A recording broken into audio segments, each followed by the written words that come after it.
En 2004, des archéologues ont ouvert une boîte enterrée sous les ruines d'un camp nazi.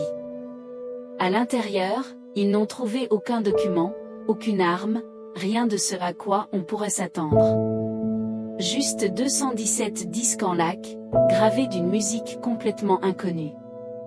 Pendant des décennies, personne ne les avait réclamés. Personne ne savait qui les avait cachés. Et surtout, personne ne comprenait pourquoi. Ces disques ont une histoire incroyable.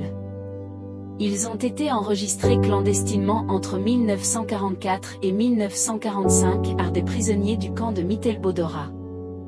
Là-bas, des milliers d'hommes étaient forcés de construire les fusées V2 dans des conditions inhumaines, sous la torture et la faim. Et pourtant, au milieu de cet enfer, un groupe de captifs a fait quelque chose d'impensable.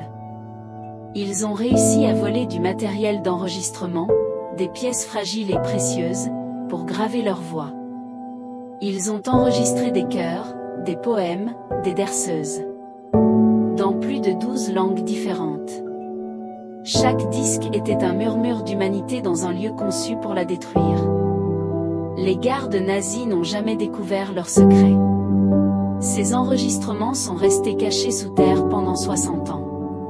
Aujourd'hui, ces faits sont vérifiables, et les disques originaux sont précieusement conservés aux archives fédérales allemandes, comme un témoignage silencieux.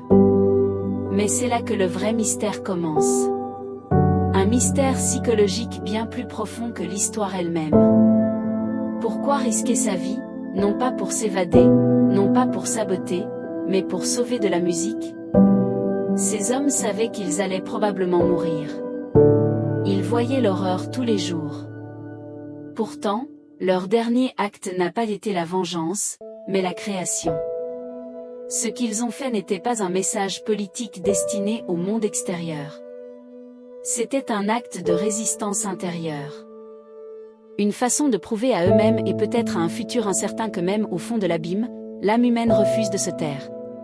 C'était un cri silencieux qui disait « Nous sommes toujours là. Nous sommes toujours humains. » Aujourd'hui, ces enregistrements sont dans le domaine public. Vous pouvez les écouter en ligne, librement. Et pourtant, personne ou presque ne les diffuse.